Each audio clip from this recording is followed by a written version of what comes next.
서울시에 있는 모든 아파트 단지 중에서 한강변 바로 앞에 어떤 학군이나 학교에 있어가지고는 이건 뭐 더할 나위가 없다. 48년이 넘어가고 있는데 저녁 7, 8시만 되면 찾을 데가 없어요. 항상 이 지금까지 수년, 거의 10년 동안 생각이 바뀌지 않았습니다. 이거 맞는 건가요? 이렇게 네. 근본적으로 들어갑니까?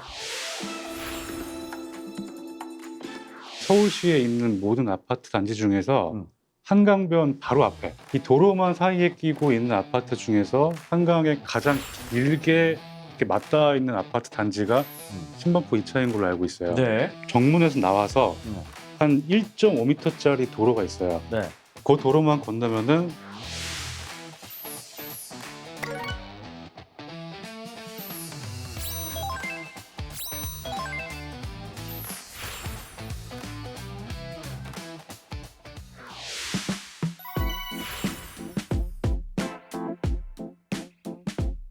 현재 아파트 컨디션은 어떤 정도예요? 저희가 이제 1978년도에 준공이 돼서 지금 48년이 넘어가고 있는데 네. 한 저녁 7, 8시만 되면 찾을 데가 없어요.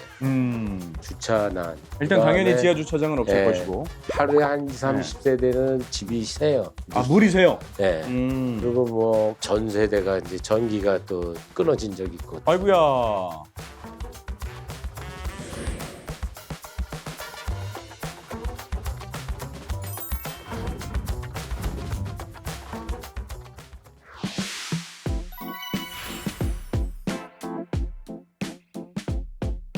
아무래도 이제 서울시와의 협상이 가장 중요할 텐데 현재 용적률은 어떤지, 그리고 용적률을 또 높이는 대신에 또 주고받는 게 있어야 되잖아요. 용적률이 180%가 넘으면 현재 용적률이 네. 이제 법적 상한율인 300%까지 가도 조합에 그 이익이 별로 없다. 근데 저희 용적률은 지금 현재 한 200% 되거든요. 그래서 기본 230%에 또 상한 용적률 262%까지 받고 또 300%까지 받은 상태입니다. 그래요. 그러다 보니까 262%까지는 이제 일반 분양을 하기 위해서는 300%를 받아야 되거든요. 네. 그러면은 거기에 이제 50대 50 해가지고 19% 임대주택 제줘야 되고 19%는 19%요. 네.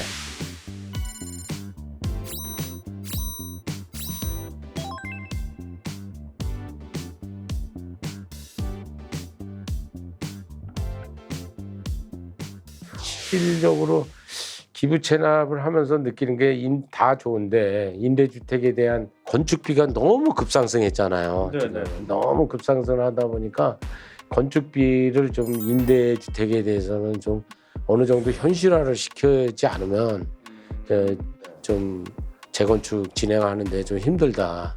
임대주택의 건축비만이라도 네. 조금 현실화시켜달라. 다른 재건축 단지 모두의 숙제가 되지 않을까 싶은데 이게 현실적으로 가능한 이야기가 될지 또 궁금합니다. 일단 재건축과 재개발 모두가 겪고 있는 문제인 거죠. 실제로는 재건축을 하면 아파트 공사비가 재개발하는 거에 비해서는 조금 더 고급화된 전략으로 갖고 가시다 보니까 평당 공사비가 정말 상상도 못할 정도로 차이가 많이 납니다.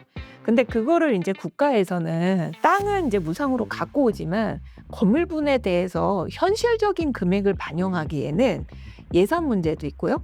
그다음에 일단은 그 주택에 누가 들어갈 것이냐 보면 이거는 임대 아파트를 가져가는 거는 실질적으로는 주거 복지에서 접근하고 있기 때문에 그렇죠. 그거를 다 세금으로 인정을 하고 그거를 사올 수는 없는 상황인 거죠. 강변 쪽에 특히 재건축을 하시는 경우에는 강변에도 임대 아파트가 지금 갈 수 있는 상황이다 보니까 엄청난 현실적인 차이가 생기시는 상황이 된 거예요. 대표님 말씀 듣다가 두 가지 의문점이 생겼는데 예. 조합하고 그 시공사하고 체결하는 공사도 그 처음에 가계약을 체결하면은 거기에 이제 에스컬레이션 조항이 있어서 물가 상승이 그 반영을 해서 실착공할 때까지 올라간 공사비 지수를 반영해서 공사비를 바꾸거든요. 올리죠 보통. 단가가 어떻게 바뀌었고 물량이 어떻게 바뀌었고 그 내역서를 제출을 해서 그거에 따라서 반영을 해서 공사비를 올리는데 그러면은 임대주택에 대한 그 공사비가 기본이란 표준에 대해서는 실질적으로 반영한 그 공사비 증액이 안 된다는 말씀이시죠? 전혀 안 됩니다. 그거는 아예 그냥 행정에서 그게 그냥 규정이 있어요. 예, 임대 아파트 인수를 하는 규정이 따로 있어서 거기에 표준형 건축비라고 나와 있어요. 그러면 혹시 예. 임대주택을 굉장히 거기다가 예를 들어서 네, 마감재를 수준을 굉장히 낮게 한 예, 가능한가요? 못합니다. 소셜 믹스 때문에요?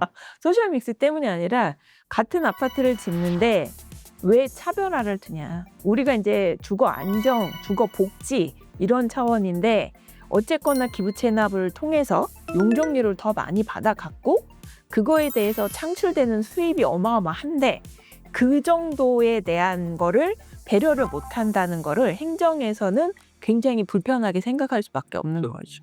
저는 이 업계에 있으면서 항상 지금까지 거의 10년 동안 생각이 바뀌지 않았습니다. 이 소셜 믹스, 이 임대주택 이거 맞는 건가요? 이렇게 근본적으로 들어갑니까? 실제로는 그 현실적으로 그런 문제들이 드러났었기 때문에 제도적으로 마련된 거예요. 저희 보시면은 아파트 단지에 예전에는 임대동이 따로 있었거든요. 네. 그러면 거기에 거주하고 있는 사람들이 의식을 하지 않아도 옆에 일반 아파트, 조합원들이 살고 계시는 그 아파트의 혜택을 동일하게 누릴 수 없는 구조로 만들어 놨었어요. 학계에서도 이게 약간 변호사님 의견처럼 양분화가 돼 있어요.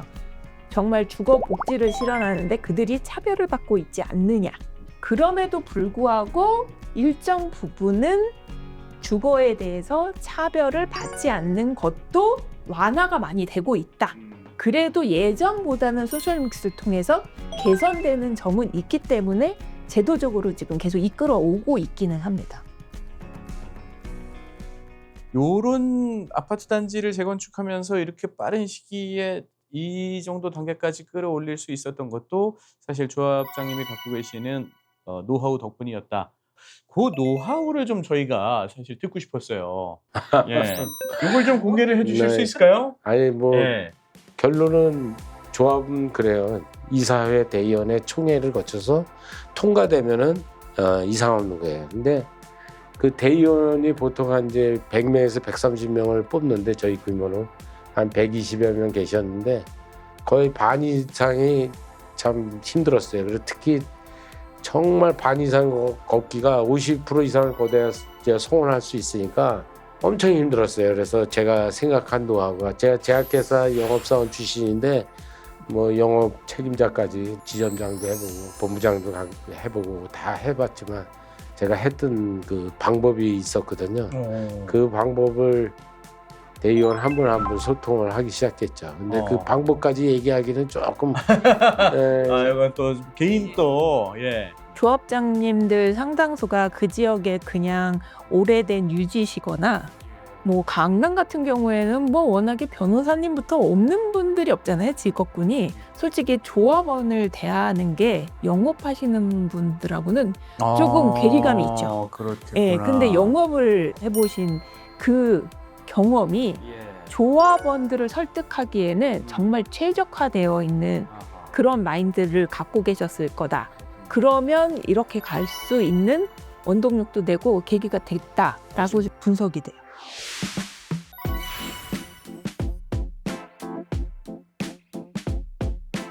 예상 이주 시점이 어느 정도로 예상하세요?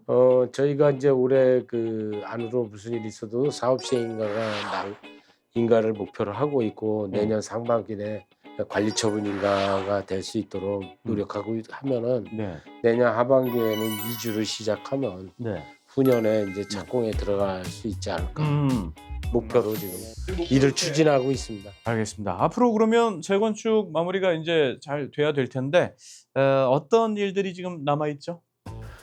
지금 이제 가장 당면한 문제가 이제 사업 시행인가를 앞두고 있는데 네. 저희가 목표가 올해 9월 19일 날 사업 시행인가 총회하는 계획을 제가 잡았습니다. 근데 현대에서 제안한 이 건축안이 잘 설계돼서 르블랑이라는 그 아파트가 대한민국의 최고의 명품 아파트가 되는 것이 아주 최대한의 그 목표입니다. 이런 장시간의 사업의 텀을 갖고 가는 건 다양한 변수가 계속 지속적으로 외부 요인들이 자극을 받을 수밖에 없어요. 공사비도 그렇고 그다음에 사업의 인허가의 제도의 변화에든가 이런 게 노출이 심한데 그럼에도 불구하고 갈 수밖에 없는 사업이잖아요. 그렇기 때문에 조합장님께서 중심을 잡으시고 무엇보다도 법률적인 거에 대한 부분을 대부분은 이제 프로젝트를 관리를 하지만 실질적인 건 조합장님이 해주셔야 되는 가장 큰 역할이 저는 리스크 매니지먼트라고 생각을 합니다. 그래서 변호사님도 이제 계시니까 항상 앞단에 벌어질 일들에 대한 리스크들을 수시로 변호사님하고 상의를 하시고 미리 사전에 예방을 하시는 게 훨씬 현명하고 돈을 적게 들이면서 기간을 단축하는 방법이다. 라고 좀 말씀을 드리고 싶습니다. 네. 감사합니다. 쭉 들으면서 저도 이제 조합원 분들께 드리고 싶은 얘기가 생겼어요. 저도 과거에 조합원이었습니다. 반포에도 있었고요. 한남동도 있었습니다. 저는요, 그 당시에는 재개발은 오지 않는 봄이라고 생각했습니다. 지금 반포 다 올라갔고요. 한남동은 이제 부시고 있고요. 다 철거가 됐습니다. 지금. 그날이 생각보다 빨리 옵니다. 기다리기 힘드시다면 저를 생각하시면 됩니다. 버티십시오. 이상입니다. 다음 시간에 뵙겠습니다. 고맙습니다. 네. 감사합니다. 고맙습니다. 수고하셨습니다.